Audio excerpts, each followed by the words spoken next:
Coming up, after leading the Phoenix Indian Center for 17 years, Patricia Hibbeler is leaving for a job with her tribe. We'll hear from her about the changes at the center. And we'll learn more about Native nurses. There's a nationwide shortage. I'm Mark Trahant. Join us for those interviews plus headlines from Indian Country Today. The Walter Cronkite School of Journalism and Mass Communication at Arizona State University is honored to be a supporter of Indian Country Today. Working with award-winning professors, Cronkite students learn news reporting, social media, shooting and editing videos, and producing content for communications industries. Cronkite's 15 professional programs give students the opportunity to cover critical issues throughout the U.S. and beyond. Learn more at cronkite.asu.edu.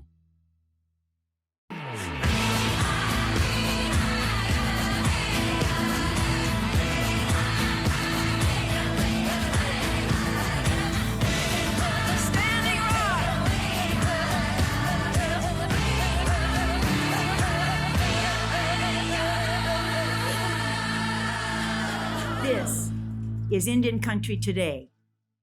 Thank you for joining us. I'm Mark Trahant. The Biden administration is announcing steps to improve conditions for salmon and steelhead in the Columbia River Basin. There are 14 dams, and their impact on the health of aquatic life is a long-standing conflict between the Nez Perce tribe, the United States, and Oregon. Now, a compromise has been reached on the disputed elements for the 2022 river system operations. The agreement includes how 8 dams in the Columbia River Basin will be operated over the coming year. This includes detailing the additional fish passage, spill of water past the dams at certain times of the year. Interior Secretary Deb Haaland emphasizes the importance of this agreement, saying in part, while it is important to balance the region's economy and power generation, it is also time to improve conditions for tribes that have relied on these important species since time immemorial. The agreement also asks the court to stay litigation to allow the opportunity to identify and review solutions to challenges in the river system. Nueta Hidatsa Sanish College in Newtown, North Dakota is offering students an incentive for vaccine shots. Students who are able to verify that they are fully vaccinated will receive $500, and the shots must be completed by November 4th. The nation is seeing a resurgence in the number of positive COVID-19 cases in its tribal lands and decided it was time to act. Twyla Baker is the president of NHS College and says this financial incentive rewards those who prioritize the health of the tribe. Financial resources are just so few and far between. And if you're able to kind of tie it to something that's really crucial to the community right away, then, more's the better. So we were just like, okay, well, let's make it a lot easier for them to make the decision if that's the case, to get vaccinated so that we can secure our campus and keep each other safe. The tribal college offers in-demand certificate programs and associate degrees, as well as 3 bachelor's degrees. In Montana, the Fort Peck, Assiniboine, and Sioux tribes are trying to change an 11-year-old tribal policy.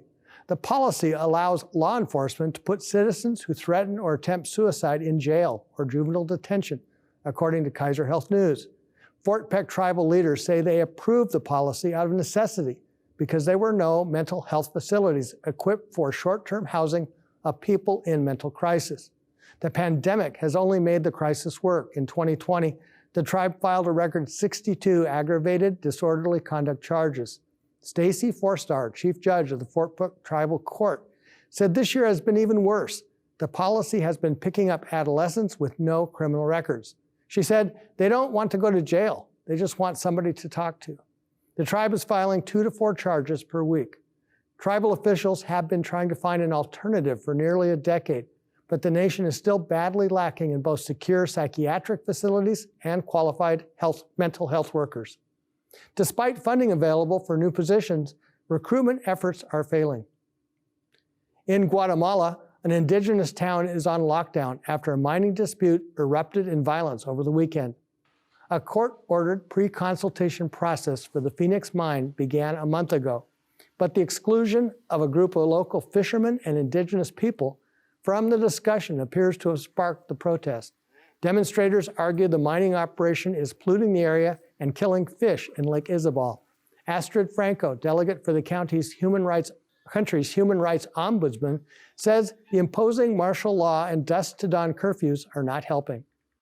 Desde cualquier punto de vista, from any point of view, a free dialogue could never be possible if there are a high number of national police elements behind it. And on top of that, on October 23rd, the police were accompanied by the Guatemalan army. Franco also says a case has been opened over the anti-mining leaders' complaints. 6 tribal nation flags are flying high at the University of Southern Mississippi. The flags were dedicated during a ceremony earlier this month in the Student Union building. Some of the nations are the Jenna Band of Choctaw Indians, the Porch Band of Creek Indians, the Mississippi Band of Choctaw Indians, and the Muskogee Creek Nation. 3 years ago, the university placed flags in the Union to recognize international students. And those are the headlines for Indian Country Today. I'm Mark Trahant. Coming up, there's a job opening at the Phoenix Indian Center. We'll talk to Patricia Hibbeler, the CEO, who is leaving to return home and work with her tribe. We'll be right back.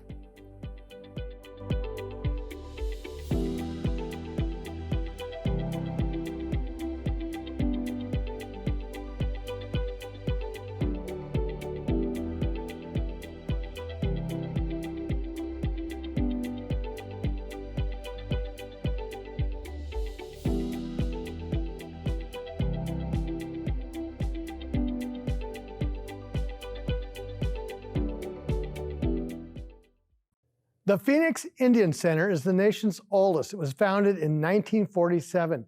And through the years, it has grown. And it's now the largest of its kind in the country. Its annual budget is $4.5 million. For the past 17 years, Patricia Hibbeler has led the center, and now she's moving on. She joins us today to talk about the growth of the Phoenix Indian Center and what's next. Welcome, Patty. thank you for inviting me. I'm happy to be here, Mark. So let's look at the career in total. What strikes you as something you're most proud of?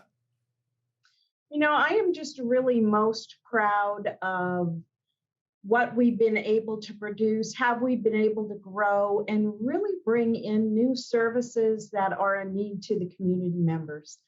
We're here to service the community, the urban living community, and we've grown outside of Maricopa County. We now have offices that are in Coconino County and Flagstaff, and we're serving the balance of state now of American Indians living off reservation within Arizona. I think that growth I'm very proud of the team that we built that really keeps community mindedness first. And that's what we're here for. That's what we were founded on. And I hope that's what will exist on far into the future. So many, particularly young people, but now even older people, have grown up in Phoenix, and their connections to community are really Phoenix-based more than almost their tribal communities. How do you balance that, keeping people both connected and part of this community? I think that's a great question, Mark, because we have really been proud of the fact that we create a home away from home for American Indian people that are here living this urban experience. What makes us native is that our roots all come from the tribal bases that we're from. And we're just living this urban experience while we're here. As we go out and do networking and we're talking with people from tribes or people from the community, we always run into families who have been connected with us over the years. Many times it's tribal leaders who say, when I lived in the city, I came to the Phoenix Indian Center, or my aunt or uncle or someone did. And then we're also connecting with families that moved here during Indian relocation and stayed here and never left. So they've raised their families here. So we continue to be that hub to build community for American Indians, and especially for young people that are in schools. So when we think about the young people here in these urban schools, and you know, my son was certainly one of them, in the classroom or on the playground or wherever they're at, they may sometimes be the only Native child out there, and they're not connecting with others. So with our programs and services, we create that connection. We create that ability to learn more about their culture and traditions, and sometimes language if we have their language classes, and keep them connected to where they come from, where their grounding is, and where we all come from as Native people. There are so many firsts connected with the Phoenix Indian Center and Phoenix. And one of those firsts is recognition of Indigenous Peoples Day and how that came about in this community. Maybe talk about that for a minute. You know, we are proud of Indigenous Peoples Day and the state of Arizona recognizing that, and also the city of Phoenix and others. We work really closely with our youth, our high school aged youth. We do have a youth council called the Future Inspired Native American Leaders, which has up to 20 individuals on it every year. They really rallied around the passing of Indigenous Peoples Day, and many of them went and testified to the city of Phoenix, and also had conversations with the governor and some of our state legislators. So we're really proud of that leadership that they bring, and representing urban living American Indians to bring those issues forward, whether it be Indigenous Peoples Day or missing and murdered Indigenous people, those movements. We need to stay connected and help move them forward here in the urban areas at the same time. Let me ask you about what's next for Patricia Hibbeler. That's a great question, Mark. I am, you know, I cannot be more blessed. I've really been blessed working here in Phoenix for 17 years at the Phoenix Indian Center, living in Phoenix for 30 years, and now I have the opportunity to move home. So I'm really excited to be moving home. I have a very large family. I get to be near my daughter and my grandchildren, my sisters, my aunties, my uncles, and the many cousins that I have back home on the reservation. So I will be working for the Confederated Salish and Kootenai tribes, and starting there in just a couple of weeks. And doing a much similar role that I do here at the Indian Center, in really supporting those department directors within the tribal government, helping to streamline services, bring in new services, and really make sure that we're meeting the needs of the people who use those services, which are the tribal members. So there's a lot of parallels to what I do now. And I'm just really excited to be home, to be in the mountains. Yes, I'm moving home in the winter, and I am excited to see snow, but just really happy to move my life into that next chapter, and that's going home. We only have less than a minute left, but I do want to ask you, one of those shared values is innovation. Both the Confederated Tribes and Phoenix Indian Center do a lot of things that nobody else has done before. How do you get that spirit? You know, I think I get it from my mother. Some people know that my mother was the executive director of the Missoula Indian Center in Missoula, Montana. So I've really grown up being community minded, and making sure that what we're doing meets the needs of the community. That's in my spirit, that's in my heart, and that's what I will continue to do in my work life. Well, we wish you the best. Thank you, Patty. Thank you, Mark, and thank you for having me. And we'll be right back.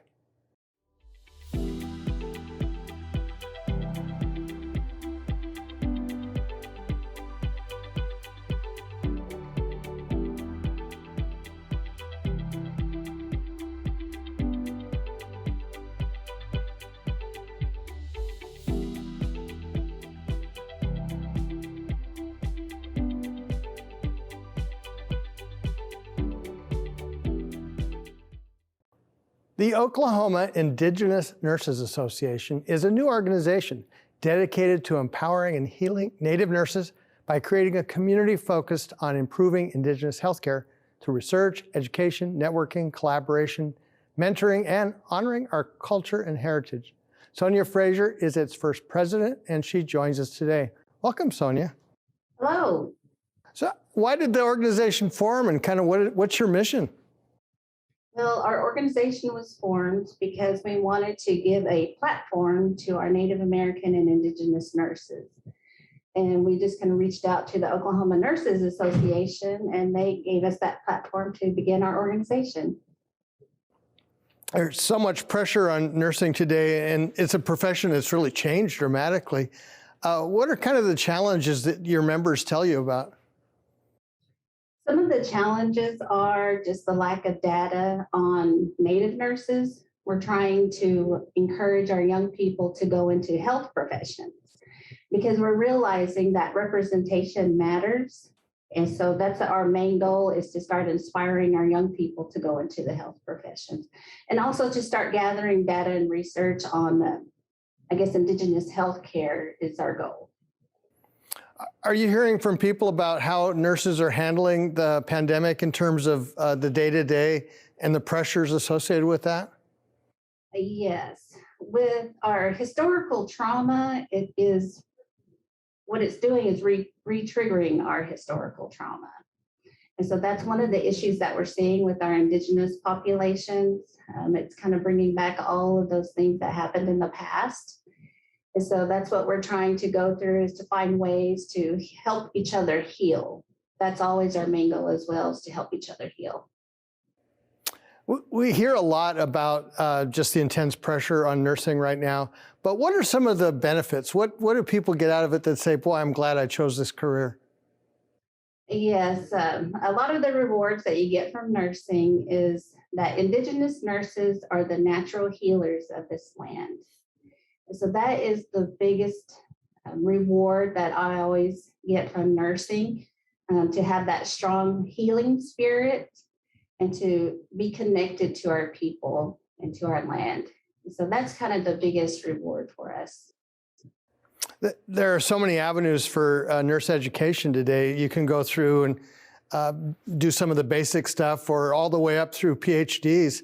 How do you get people thinking about careers in terms of opportunities?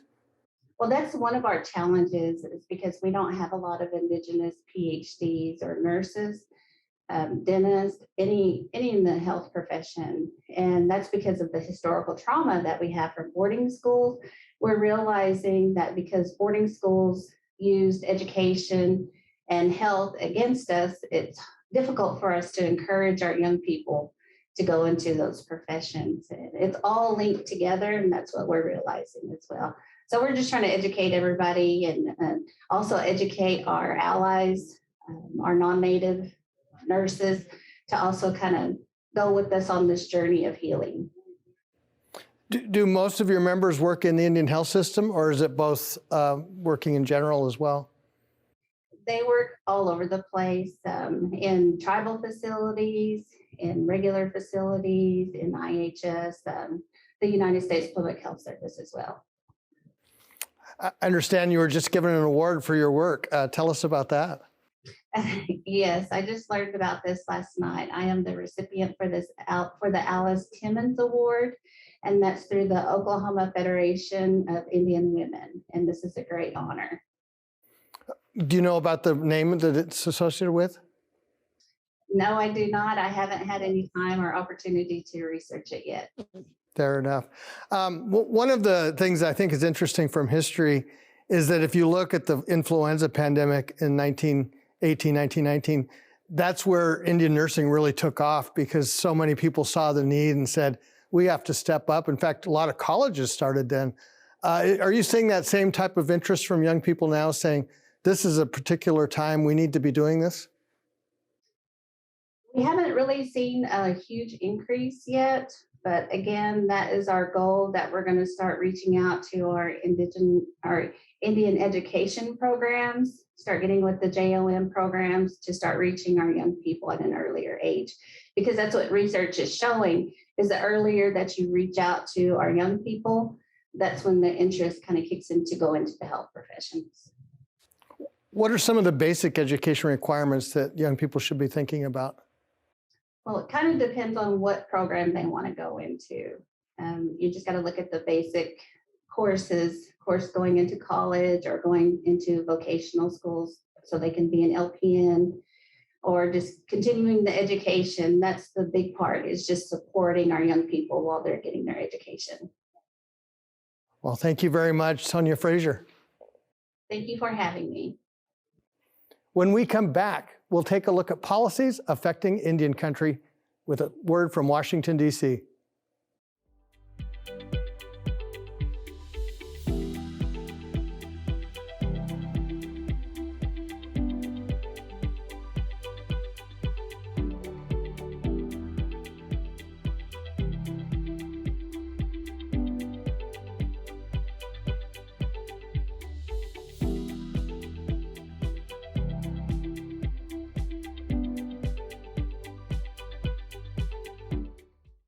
We have a lot to discuss today with John Tahsuda III. He is a regular contributor to Indian Country Today. John was the staff director for the Senate Indian Affairs Committee, and he is also former Principal Deputy Assistant Secretary for Indian Affairs. Today, he is a partner with Navigators Global, which is a company that provides political services to several industries, including tribes. Welcome, John. Thanks, Mark. Thanks for having me again. Let's start by talking. It's so often that taxes slip into legislation, and it really doesn't get down to a discussion about how that affects Indian country. So let's talk about taxes in Indian country. And great timing, of course. There's a huge debate going on nationally and in DC about raising taxes, funding new programs, expanding current programs. A number of programs that have great merit, some that would be totally new and unsure of what the future would hold for those. But as always, the government has depended on taxes to pay for these things. And how are some of the taxes impacting folks in Indian country? Well, so as you know, a majority of the funding for the United States government comes from income taxes. But those income taxes have sort of a base funding level that is applied to everybody to provide a base for the government. And then there are another layer of those taxes which are used to actually promote social policies. And you can look at things like payroll taxes, Social Security taxes, et cetera. If you consider the social safety net to be worthy, then there's a tax that pays for that. And so those are all things that impact every American citizen, including tribal folks. And so we know that a lot of tribal folks are on a lower income scale. And so a lot of those taxes don't apply to them. Plus, high unemployment levels in Indian country affect the level of payroll taxes. But the tribal folks who are able to get good jobs, tribes are, in the last 20 years or so have been able to provide a lot more jobs. They are contributing heavily now, sort of, if you think of them on a per capita basis or as a ratio compared to the rest of the country, they contribute very heavily to the country's finances, including any new finances that would impact the social safety net, as we call it. And so I think it's worthy of attention by tribal leaders as they go and get into the policy discussions. That should be part of the discussion they have as well, because it affects the lives of their citizens as well as the tribal government itself. And some of these policies can have negative impacts for tribes whenever they're trying to promote economic policies on the reservation, draw jobs to the reservation, et cetera. And so that really, something that needs to be carefully thought of. One example of that, and forgive me if I have this wrong, but if I buy a stock and hold it for 5 years, I'm paying 20%. But if I have an investment in a tribal casino and get per capita, I'm paying income tax. Exactly, right. And that's a really good example. So, a number of tribes have been able to operate casinos successfully to the point where they can distribute per capita revenue to their members. But those taxes are not offset by any other taxes that, say, if you were a shareholder in a company, that you would be able to offset those taxes, both with expenses from the business as well as other expenses that you have. Most tribal members don't have those expenses to offset those taxes, so they pay them at the highest rate possible. One of the other things going on back and forth right now is dollars are going up and down almost hourly. And I'm hearing that there's possibility that a lot of the programs that tribes thought would happen in the reconciliation bill are now disappearing. How do tribes hold steady on this as Congress is debating the last moments of what kind of bill will pass? Very, very good points that they should be paying attention to. And hopefully they're getting good information coming to them. I think to a certain degree, tribes need to be a little bit selfish, and they need to ask the question of what is going to benefit my community, what's going to benefit our reservation the most. And one of the programs that has been proposed, and to date, it looks like it may stick in whatever the final package is sort of early childhood development or programs or child care. And as we know, that's a huge issue on the reservation. And so hopefully that is one point that would stick in. And I would encourage tribes to actively work to keep that in with their supporters in Congress. Well, in fact, one of the proposals is already backed away from is the free college, and that would be money directly for tribal colleges. And that's a shame, because we know tribal colleges are really filling in a need out there to provide, good quality education and even, not what we think of as liberal arts education, but they provide a lot of great programs for skills and jobs that are needed in Indian country. And so the fact that they're not going to be able to probably get that money is going to be a real shame. But tribes will need to continue to work to get funding for their colleges, even if it doesn't come through that. John Tahsuda, it's always a pleasure. Thank you. Thanks, Mark. I always enjoy visiting with you. And that's a slice of our Indigenous world. Thank you for watching. For all the latest news, go to IndianCountryToday.com. I'm Mark Trahant. Sometimes you got to take a stand just because you know you can. Oh, you got to run, you got to run.